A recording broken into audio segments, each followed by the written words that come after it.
Organic करते समय किन बातों का ध्यान रखना है, लास्ट मोमेंट पे मैं बता देता हूँ। बच्चे की पहली मोहब्बत पहली ही होती है कॉन्सेप्ट के प्रति।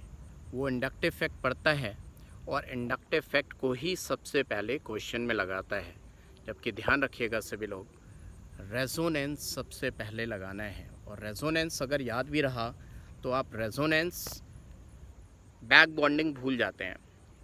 Back bonding is two atom resonance. Never forget about back bonding. BB को नहीं भूलना है। 2p pi back bonding is excellent back bonding, और वो सबसे ज़्यादा स्टेबिलिटी प्रोवाइड करती है कार्बोकेटाइन को। Whenever you are dealing with SN1 reaction और E1 रिएक्शन, जिनमें भी इंटरमीडिएट कार्बोकेटाइन बनता है, so always remember, never forget about back bonding. Back bonding to atom resonance, then resonance, then hyperconjugation, and at the last you have to see inductive fact and then percentage of S character. याद रखिए, बाबा रहीस, बाबा मतलब back bonding, R मतलब resonance, H मतलब हाइपरकॉन्जुगेशन, I मतलब inductive fact and S is percentage of S character. ये चीज़ पहला point, जब भी क्वेश्चन करेंगे इनको नहीं भूलना है। दूसरी बात, when ever question is based on कि find out the stability of carbocation की स्टेबिलिटी ऑर्डर कंपेयर करना है, तो आप क्या करते हैं कि चार्ज वाइज आप पहले सोचने लग जाते हैं कि negative charge is more stable on more electronegative atom. इस तरह नहीं देखना है, मैं बताता हूँ आपको किस तरह सोचना है। पहला पॉइंट आपने जो देखना है कि neutral form of an atom is always stable than the charge form like बीमार इंसान, और neutral form is like healthy इंसान। That means neutral form is always more stable than the charge form. And second, अगर दोनों ही charge हैं तो आप माँ की नज़र से देखेंगे। सेकेंड पॉइंट, माँ की नज़र क्या है कि बच्चे जो हैं वो सब सुखी रहना चाहिए, पूरे घर में कोई भी भूखों नहीं मरना चाहिए, मतलब इलेक्ट्रॉन मतलब पैसा। That means all atoms octet must be complete, hydrogen triplet, otherwise all atoms octet must be complete. यहाँ पे negative charge, more stable, more electronegative atom, ऐसा नहीं देखना। ये पॉइंट आता है थर्ड नंबर पे। पहले नंबर पे neutral form of compound is more stable than the charge form, if both are charge, then the one with complete octet is more stable than without complete octet. For example, RCO, C पे plus charge and double bond O, और एक में RC triple bond O पे plus charge. तो बच्चा गलती करता है कि ऑक्सीजन पे प्लस चार्ज। ये 22 साल का 22 ईयर्स का एक्सपीरियंस बता रहा हूँ, आज भी लोग यहाँ पे गलती करते हैं। तो ऑक्सीजन पे जो प्लस चार्ज है वहाँ प्लस चार्ज को नहीं देखना है, वहाँ पे देखना है कि ऑक्टेट कहाँ कंप्लीट है। तो ऑक्सीजन जो प्लस चार्ज है जिसने 3 बॉन्ड बनाया, दैट इज़ मोर स्टेबल। आप इस पॉइंट को ऐसे भी देख सकते हैं, more the number of covalent bonds more is the stability. एक कोवलेंट बॉन्ड बढ़ गया है, राइट। तीसरे नंबर पे आपकी बात सही है, negative charge is more stable on more electronegative atom and less stable on less electronegative atom. और उसके बाद जितनी ज़्यादा पास होंगे अपोजिट चार्जेस उतनी ज़्यादा स्टेबिलिटी होगी। इसके बाद हमने कौन सा पॉइंट देखना है, आपसे अगर मैं पूछूं कि negative charge is more stable, तो आप सभी बोलेंगे मोर इलेक्ट्रोनेगेटिव एटम। यहाँ भी आप फेल होते हैं। आपको हमेशा याद रखना है कि negative charge is more stable on the biggest atom. First of all we have to see the size of atom. The atom which is having biggest size, उस पर सबसे ज़्यादा स्टेबल होगा negative charge. For example, hydrogen fluoride, hydrogen chloride, hydrogen bromide, hydrogen iodide. We know that hydrogen iodide is most acidic in nature. इसका pK होता है -10, HBr का -9, HCl का -7। तो सबसे ज़्यादा एसिडिक कौन? HI। तो HI जल्दी I नेगेटिव बनाएगा, और आयोडाइड पक्की बात है ज़्यादा स्टेबल होगा तभी तो बना होगा। दैट मीन्स स्ट्रॉन्गर एसिड्स का कॉन्जुगेट बेस क्या होता है? ज़्यादा stable. That means acidic strength of an acid is directly proportional to stability of conjugate base. That means negative charge I पर सबसे ज़्यादा स्टेबल है। तो ऑलवेज रिमेंबर दैट जितना साइज बड़ा होगा, किसका? पूरे कंपाउंड का नहीं, atom bearing the negative charge, उतनी ज़्यादा उसकी स्टेबिलिटी होगी, राइट। ये पॉइंट हो गया। इसके बाद आइए देखिए हम कहाँ पे गलती करते हैं। जैसे कि आपका कभी कोई क्वेश्चन आ गया, अब वहाँ पे ये तो लिखा नहीं होगा कि ये क्वेश्चन NSR का है, ESR का है, एडिशन का है, किसका है। तो हम कैसे स्ट्राइक करेगा हमारे दिमाग में क्वेश्चन, देखो कि हमको लगाना क्या है भैया। तो देखिए, अगर कहीं आपको एल्कीन का क्वेश्चन दिख जाए, एल्काइन का क्वेश्चन दिख जाए, एल्काडाइन का क्वेश्चन दिख जाए, जितने भी नॉर्मल एल्कीन्स, एल्काडाइंस, एल्किनाइन, कार्बन कार्बन डबल बॉन्ड्स हैं, यानी कि ये न्यूक्लियोफिलिक हैं।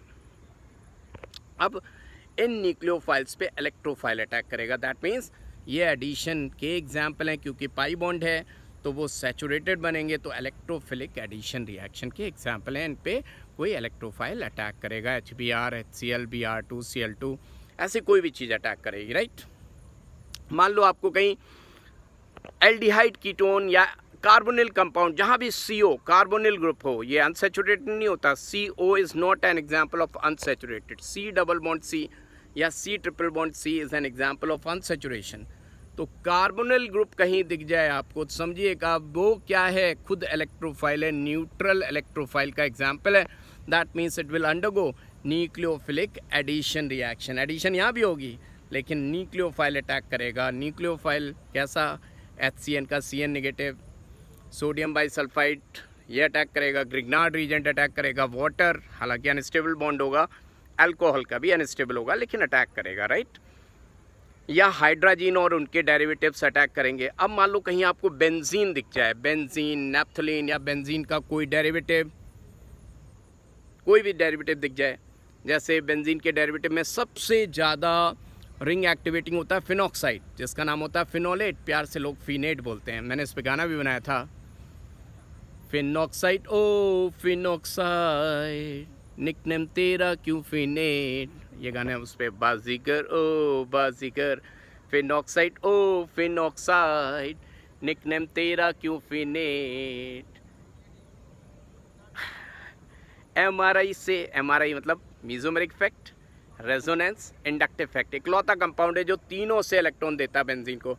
MRI से इलेक्ट्रॉन बेंजीन को दिया है सौदा, ESR का किया है बाजी जीता, ESR की फिनॉक्साइड ओ फिनॉक्साइड। उसके बाद आता है हाइड्रोक्सी एंड देन एल्कोक्सी आता है। बच्चा यहाँ गलती करके आता है हाइड्रोक्सी और एल्कोक्सी में, उसको लगता है एल्कोक्सी यानी कि एनिसोल फेनिटोल ज़्यादा रिंग एक्टिवेटिंग है।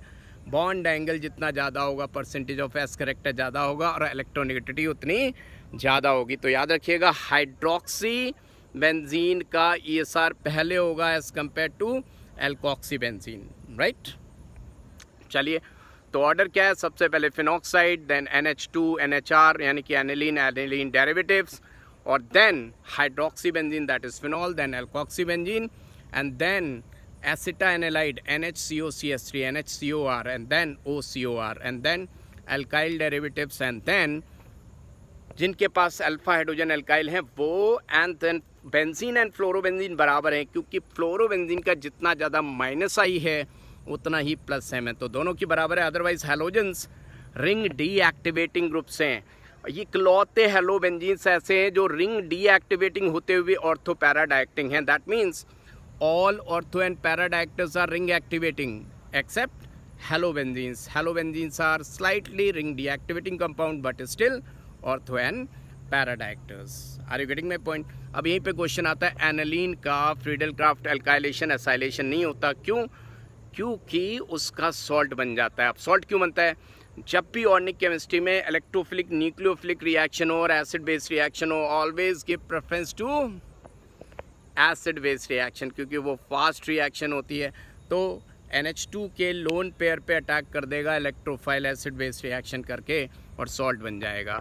और जितने भी मेटा डायरेक्टिंग कंपाउंड्स हैं उनका तो होता ही नहीं है ये सार, क्योंकि वो रिंग को इतना डीएक्टिवेट कर देते हैं। अच्छा, एक और चीज़ है, अगर आपने पढ़ा हो कि बेंजोइक एसिड, अब बेंजोइक एसिड बहुत बड़ा मेटा डायरेक्टिंग ग्रुप है। अब आप सोचोगे इसके लिए बहुत हीट चाहिए होगी, NCERT में देखिएगा रूम टेम्परेचर पे ESR हो जाता है, किसका?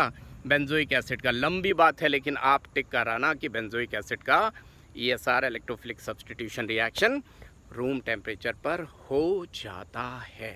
अच्छा, अब क्वेश्चन ये आता है माय डियर स्टूडेंट्स कि मार्कोनिकोव्स रूल लगेगा या रीअरेंजमेंट हो जाएगा या क्या होगा? ये क्वेश्चन बड़ा ज़बरदस्त होता है। मैं ये डियर स्टूडेंट्स याद रखिएगा एक बात मेरी, जब भी क्वेश्चन आता है इलेक्ट्रोफिलिक एडिशन रिएक्शन का, तो अगर जो न्यूक्लियोफिलिक पार्ट अटैक कर रहा है उसके पास अगर एक भी लोन पेयर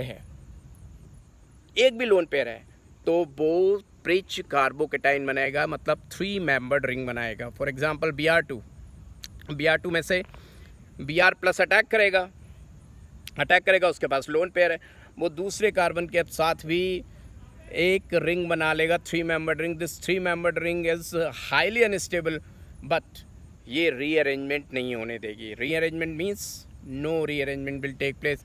अब जब रीअरेंजमेंट नहीं होगा तो 3 मेंबर्ड रिंग क्या करेगी, कार्बन पे प्लस चार्ज थोड़ा सा डेवलप रहने देगी, so that nucleophile should attack. वो भी न्यूक्लियोफाइल किधर से आएगा, अपोजिट डायरेक्शन से, यानी कि एंटी एडिशन होगा। क्या होगा, एंटी एडिशन। और याद रखिएगा 5 मेंबर्ड रिंग है तो 5 मेंबर्ड रहेगी, जितने मेंबर्ड रिंग है कोई रीअरेंजमेंट नहीं होगा। याद रखिएगा किस किस केस में, अगर आपका जो पार्ट है इलेक्ट्रोफिलिक पार्ट, उसके पास अगर एक भी लोन पेयर है। आप कौन कौन से ऐसे एग्जाम्पल हैं, Cl2 Br2 हैं,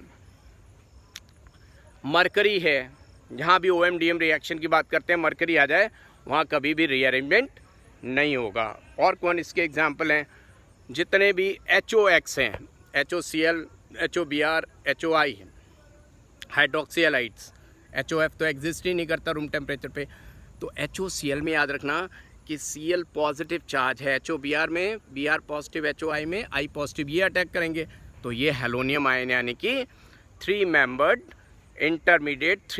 रिंग इंटरमीडिएट बनाएंगे, जो कि क्या करेगा, रीअरेंजमेंट कभी भी नहीं होने देगा।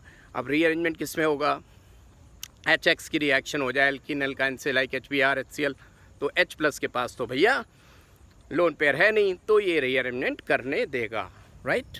तो मार्कोनिकोव्स रूल, सिर्फ अगर मार्कोनिकोव्स रूल की बात की जाए तो ठीक है, अदरवाइज क्वेश्चन ये आ जाए कि प्रोडक्ट क्या बनेगा, तो मैकेनिज्म लगाएंगे आप, नहीं तो और कुछ भी नहीं करेंगे।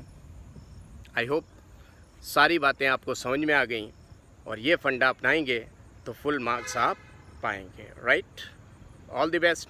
अच्छा लगा हो तो ज़रूर कमेंट करके बताइएगा, मैं ऐसे ही आपको बताता रहूँगा।